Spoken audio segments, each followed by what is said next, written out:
예수께서 제자들에게 늘 기도하고 낙심하지 말아야 한다는 뜻으로 비유를 하나 말씀하십니다.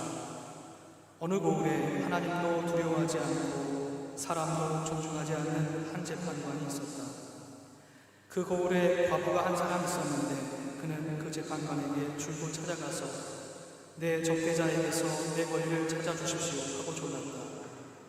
그 재판관은 한동안 들어주려고 하지 않다가 얼마 뒤에 이렇게 혼자 말하였다.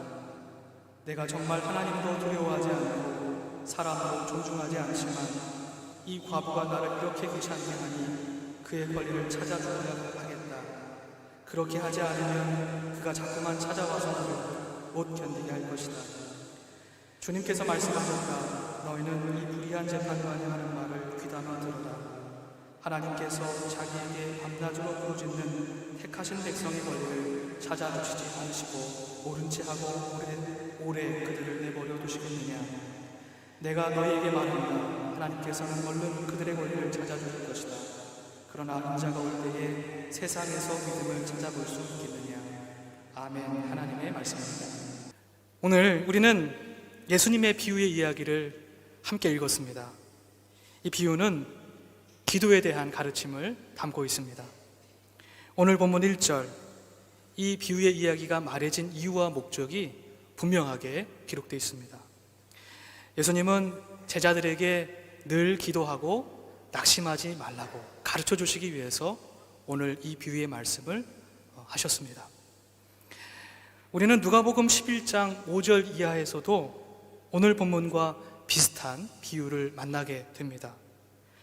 18장의 비유 이야기가 과부와 불의한 재판관을 그 소재로 하고 있다면 11장에서는 친구의 간청을 거절하다가 마침내 들어주는 한 사람이 등장합니다. 비유의 소재가 다를 뿐 두 비유 속에서 우리는 예수님이 전하고자 하시는 메시지를 분명하게 읽어낼 수 있습니다. 그것은 끊임없이 간절하게 그리고 낙심하지 말고 기도하라는 것입니다. 한번 따라해 주시겠어요? 끊임없이 간절하게 낙심하지 말고 기도하자. 우리 모두가 즐거이 읽고 고백하는 구절입니다. 예수님의 비유의 결론 부분에 해당되는 말씀인데요. 누가복음 11장 9절에서 10절 말씀 함께 읽어보겠습니다. 내가 너희에게 말한다. 구하여라. 그리하면 너희에게 주실 것이다.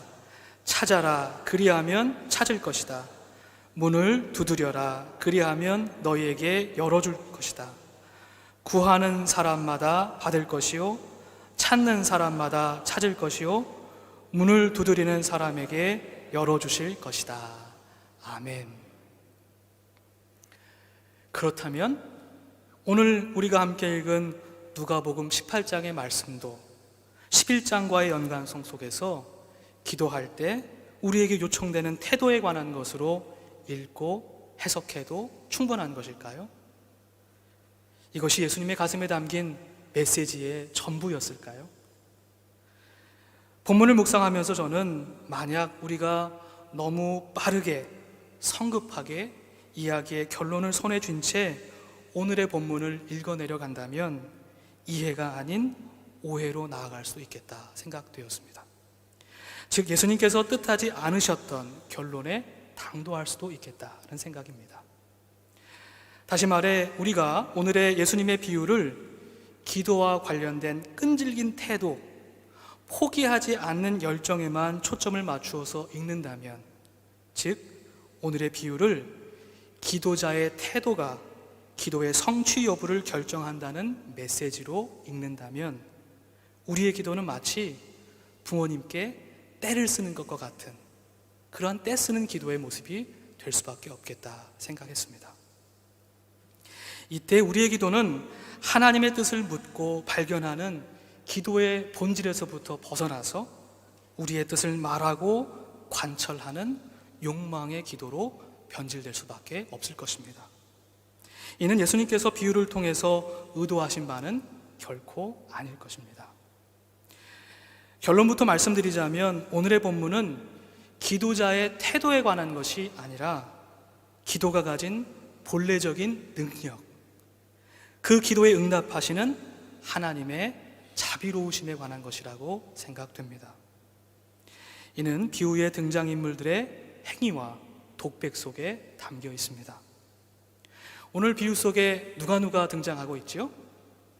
크게 두 인물이 등장합니다. 2절에 보니까 하나님도 두려워하지 않고 사람도 존중하지 않는 한 재판관과 적대자에게 억울한 일을 당해서 권리를 찾는 한 과부가 등장하고 있습니다.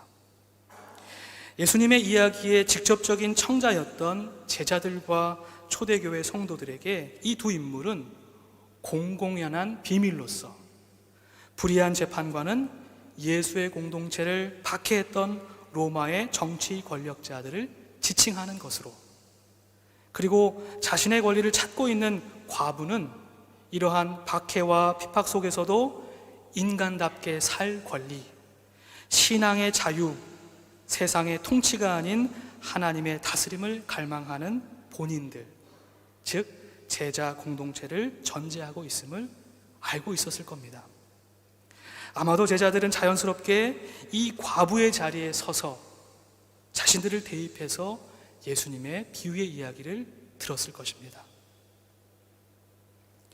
그리고 오늘 지금 여기 성경을 마주하는 우리들에게 예수님은 이 두 사람의 자리에 오늘날 여전히 경천 애인을 망각한 권력자들과 이들로 하여금 억압받는 민중들을 대입하여 읽도록 우리로 하여금 해석의 길을 열어주고 계십니다. 우리는 지난 10월 29일 밤 한국의 이태원의 좁은 골목길에서 숨을 거두어야 했던 156명의 젊은 청년들의 안타까운 죽음을 목도했습니다.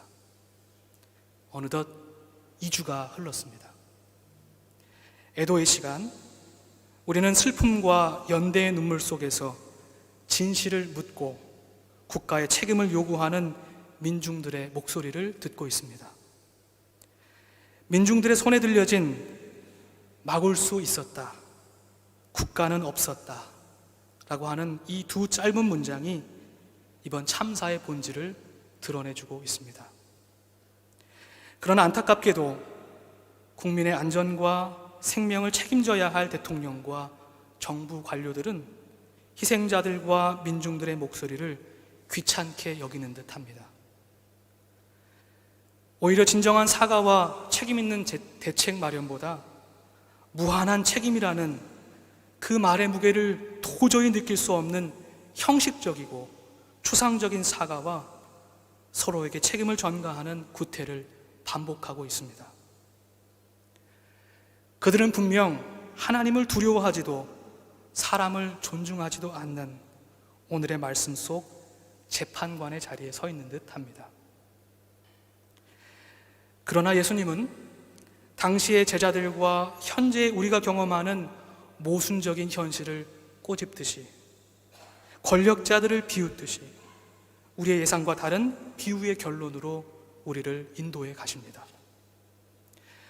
6절에서 예수님은 우리로 하여금 불의한 재판관의 독백을 경청할 것을 요청하고 계십니다.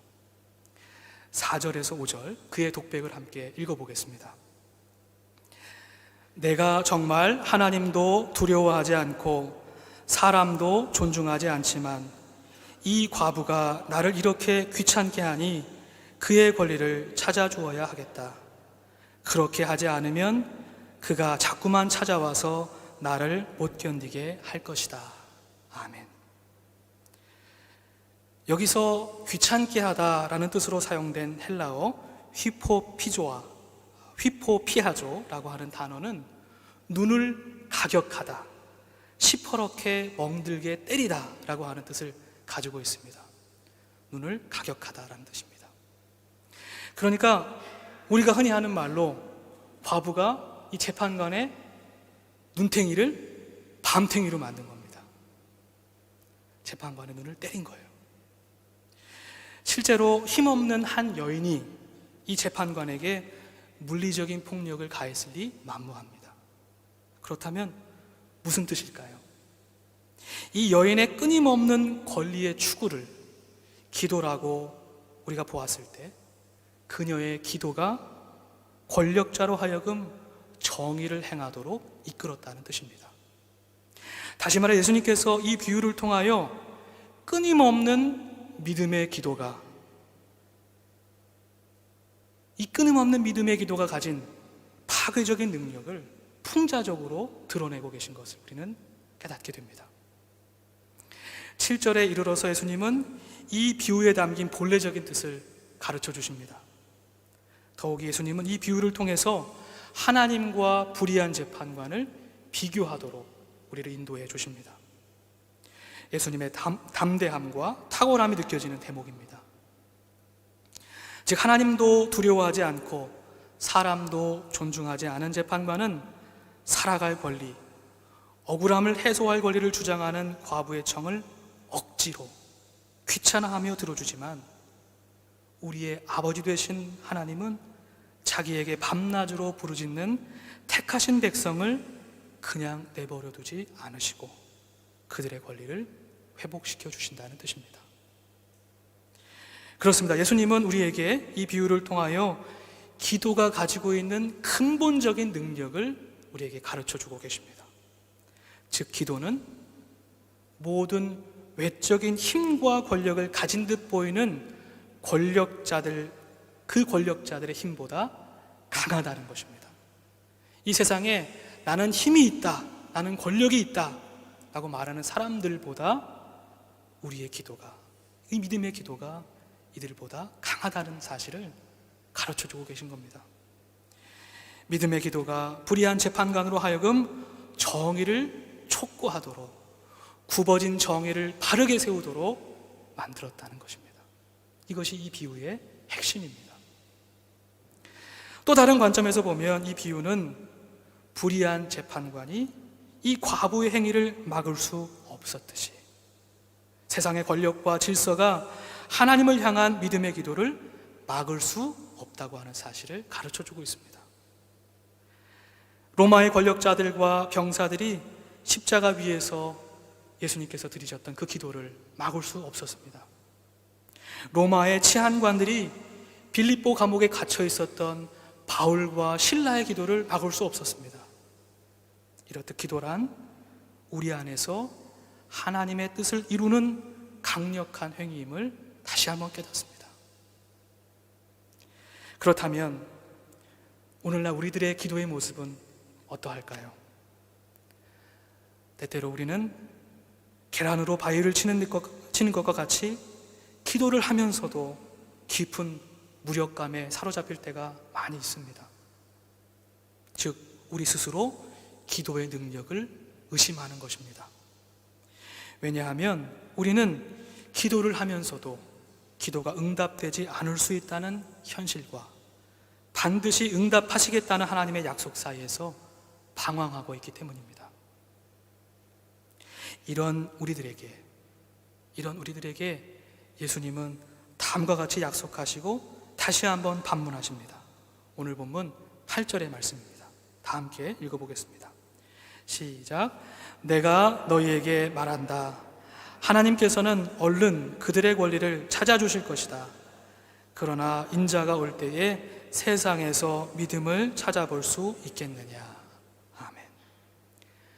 세상에서 믿음을 찾아볼 수 있겠느냐 라고 하는 예수님의 물음 속에 기도의 알짬이 믿음이라고 하는 사실을 다시 한번 깨닫습니다. 예수님은 믿음만이 기도의 뿌리여야 한다고 우리에게 가르쳐주고 계십니다. 이러한 의미에서 예수님은 마가복음 11장 24절에서 이렇게 말씀하셨습니다. 그러므로 나는 너희에게 말한다. 너희가 기도하면서 구하는 것은 무엇이든지 이미 그것을 받은 줄로 믿어라. 그리하면 너희에게 그대로 이루어질 것이다. 아멘. 여기서 예수님께서 이루어지리라고 약속해 주신 기도는 물론 우리의 사사로운 욕망의 언어나 세상의 소비주의의 문법으로 쓰여진 기도는 아닐 것입니다. 나를 위한 것 아닐 것입니다. 정확히 말하면 이는 기도가 아니라 주문이겠죠. 기도는 우리의 뜻을 하나님께 말하는 것이 아니라 하나님의 뜻을 묻는 것입니다. 하나님의 침묵을 깨뜨리는 것이 아니라 침묵 가운데 하나님의 뜻을 경청하는 것입니다. 그래서 기도는 반드시 하나님의 뜻이 나를 통하여, 우리의 가정을 통하여, 교회와 세상을 통하여 이루어질 줄로 믿습니다. 나는 하나님의 뜻을 굽게 할 수 없습니다. 이 세상의 권력자들도, 힘 있다고 말하는 사람들도 하나님의 뜻을 굽게 할 수 없습니다. 우리는 그것을 믿습니다 라고 하는 이 믿음의 고백 위에 기도해야 한다는 것입니다. 이러한 믿음의 기도만이 우리의 연약함에 대한 진실한 인정과 하나님의 은혜에 대한 무한한 신뢰를 담아낼 수 있습니다. 사랑하는 성도 여러분, 하나님은 우리 안에서 우리와 함께, 우리를 통하여 반드시 당신의 선하신 뜻을 하늘에서와 같이 땅에서도 이루실 줄로 믿습니다. 우리의 기도를 들으시는 하나님께서 이러한 우리의 눈물의 탄원과 부르짖음을 외면하지 않으시고 사랑과 은혜로 우리의 기도에 응답하실 줄로 믿습니다. 이번 한 주 우리 모두가 이 믿음의 기도가 가진 능력 안에서 굽어진 정의를 곧게 하며 깨어진 평화를 회복케 하며 죽어가는 생명을 품어 기도하는 우리 모두가 되기를 주님의 이름으로 간절히 축복합니다. 함께 기도하겠습니다.